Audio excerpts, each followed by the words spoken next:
Hello mga katokis, kamusta po kayo? Eto muna, segue muna tayo, no? Dahil tayo po ay nandito ngayon sa San Diego. Actually, narinig niyo yun, no? Manunundo po tayo ng kamag-anak na galing ng Pilipinas. Tayo ang na-assign na manundo. Nag-travel pa ako ng 2 hours. Tingnan niyo ang hangin, no? No? Ayan po yung dagat, oh. Dito lang kami, sa likuran ko mga hotel, kasi nandiyan po yung airport. Dito naman, nakita nyo yung mga buildings na yan. Yan. Ayan yung downtown San Diego. Yung nandoon, barko po yan, no? Sa likuran ko, sa left side. Andiyan yung famous Coronado Bridge, no? Mga kababayan. Pinapakita ko lang sa inyo. O, kita nyo may mga lumilipad na helicopter doon. Ano to? Maraming pong naglalakad dito. Walking, biking, tapos may ito sa harapan ko, tingnan nyo ha. Ayan o, merong nakaset up na mukhang magpipicturan yata sila. Ayan o, yung kasalan, no? Nakapark lang kami, ayan o, yung sasakyan namin. Naantay ko pa yung isang tawag para ako po ay pumunta na doon sa airport. Ayaw kong magpark dyan sa looban ng airport, magbabayad pa. Eh dito libre lang. Hindi naman sa nag-aano tayo sa mahal-mahal ng bayad, ilang minuto ka lang, dito ka na, oh. Dito ka pa, oh. 'Di ba, oh, baka makakita pa ako dito ng si Ariel, no? Shout out nga po pala sa lahat ng ating followers, no? Sa mga video premiere warriors natin, no? Sila Elora, Aichang, RN Tusens, si Manang Maite, Rebecca Lagmay, Mami B, si Mami Beautiful, si sino pa? Si Maritel, si Priscilla, sino po ba? Si Danny Reynado, si Hattori, no? Yung mga yan, mga veterans. Sino pa? Si Nenita Umali, si Milda Arceo, no? Marami pa po, hindi ko na kayo maalala. Pasensya na po, no? Dito lang tayo, may maingay, no? Coast Guard, oh. Helicopter ng Coast Guard. Saka yung mga, ito po, yung mga nasa San Diego dyan, no? Yan po, oh. Yun. Yung barko po yan, barko. Hindi ko alam kung anong klaseng barko yan. Pandigma, eh. Tapos yung tulay na yon, yan yung Coronado Bridge. The famous Coronado Bridge. Yan. Tapos may mga, yan, hindi ko alam kung ano yan. Nakalimutan ko na kung anong ano to dito sa San Diego. Pero ang ganda po ng tubig. Ang lamig, eh. Naka t-shirt lang ako pero ang lamig. Naiwanan ko yung jacket ko sa kotse. Pero namnamin ko na to kasi sa lugar namin ang init, disyerto eh. Dadaling ko na yung lamig pauwi ng bahay. Tensya na kayo, maingay eh, no? Hindi ko rin ma-focus. Wala muna tayong kwentong politika, mag-segue muna tayo. Pero yung isa kong vlog, yung tungkol kay Sara na naman, kay Tamilmil, hindi po to part ng West Philippine Sea. I think this is Pacific Ocean. Kasi nasa West Coast kami. Oh, 'di ba Pacific Ocean kayo naman, no? Oh. Ito, may mga binatilyo, dalagitan na naglalakad dito. Hindi ko man pwedeng isama dito, no? Baka alam yung mga tao dito. Bibihira yung mga nakita nilang may nagaganito, nagba-vlog. Pinagtitinginan nga ako eh. Ay, sino tong siraulong nagba-vlog, no? Mukhang politika pa yung pinag-uusapan. Oh, the heck, there is an airbase. Airbase po yun, mga kababayan. Yun nandun, no? May malaking C-130. O, di ba? No, pag-usapan nga natin yung kay Baste, yung sinasabi niyang 20 pesos na bigas na naman daw. Gago, no? Nakita nyo, scammer daw ang Pangulo. Sinungaling. Oh, Diyos mio. Out of touch in the reality.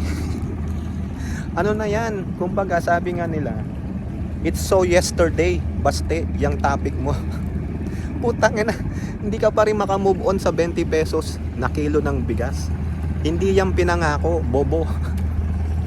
Ang sabi, pangarap, aspiration. Di ba sabi mo kung walang aspiration ng Pangulo, mag-resign na lang? Oh, di ba? Hindi naman sinabing I promise, hindi. Ang maganda, Baste, para masuportahan mo yung claim na pinangako, scammer ang Pangulo sa 20 pesos na kilo ng bigas. Maglabas ka ng ebidensya na sinabi nga ng Pangulo na when I become a president, I promise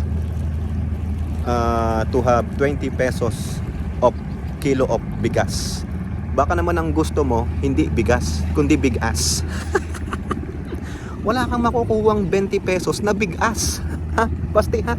Huwag kang gago. Kaya, di po ba mga kababayan, sira ulo tong basti na to eh. Kala mo naman, may alam talaga, nakikisabay ka lang sa agos. Tapos yung sinasabayan mo pa, mukhang kami, nasa finish line na, ikaw nandun pa lang sa ano, sa dulo, no? Tapos na kaming mag-ground. Natapos na namin yung course namin, no? Kumbaga nag-marathon tayo. Kami tapos na sa 5K. Ikaw hindi ka pa nakaabot ng 1K. Ay na naiiyak ako sa iyo, oh, sakit ng ano, ng mata ko. Nagluluha ako, mga siraulo tong Duterte na to, mga dotayang mga walang iya eh. Hindi po ba mga kababayan? Pasensyahan nyo na kasi habang nag-aantay tayo ng tawag, birahin muna natin itong isang duwag na mayor ng Davao City. No, wala namang alam, nakikihiram ka lang ng isyo kay Buwakang Ina, hindi mo pa mapatunayan. Si Buwakang Ina nga, walang may pakitang ebidensya. So ibig sabihin, pare-pareho lang kayo, nangihiram pa kayo ng itatapik ninyo na paninira ninyo sa presidente kay Buwakang Ina. Bobo. Saka sikasuhin mo na lang yung bayan mong Davao City. Di ba? Yung latest poverty rate index ninyo, laki-laki. 21% mga kababayan. Oh, may patunay po diyan. Oh, di ba? Napanood ko po 'yan kay Streetwise Takero. Tignan nyo yung isa niyang vlog doon. Andun po yung ebidensya. Hindi po ako magsinungaling, hindi ako mag-fake news.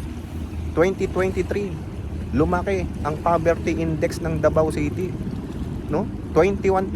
Biruin mo 'yan. Dami pa lang mahihirap sa inyo tapos magmamayabang ka. Di ang gawin mo, no? Ikaw kaya magpatupad ng 20 pesos na kilo ng bigas sa bayan mo. Gawin mo.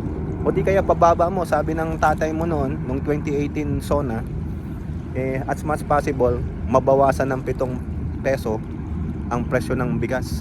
Pero no ginawa ng tatay mo, yung kanyang DA secretary, si Dominguez, import ng import, di ba? Wala kayong ginawa sa DA, tapos ngayon magrereklamo ka. Yung tatay mo, incompetent, no? Hindi man lang niya mapatanggal yung mga incompetent na tauhan niya. Import king kayo eh. Konting kibot lang ng kulang ng ganito, import na. Ang solusyon nyo, import ka agad. Tapos sasabihin mong scammer ang Pangulo. Gonggong ka pala, no? Bobo. Akala mo yung tapang-tapang mo eh. Ano naman kayang tinira niya na, no? Bobo, mga kababayan talaga, siraulo. Duwag pa, no? Alam mo naman, tapang-tapang, kupal ka. Yung buko hinahangin ng husto, oh, tingnan nyo. High blood ako dito eh. Ayan, sa San Diego po yan, mga kababayan. Oh. Samdi, San Diego tayo ha, Samdi. Oh. Ayan, oh. Kita mo? Oh. Lulu. Oh, ito. Sana makapunta rin kayo dito. Ang lamig po, ang ganda ng weather ng San Diego. Nakakainggit. Pero ang mahal po dito ng cost of living. Napakamahal po, no? Oh, siya po. Okay, weekdays po ngayon kaya walang ganong tao. Oh, siya po. Bye-bye. Till next time. Don't forget to like and share. God bless. Bye-bye.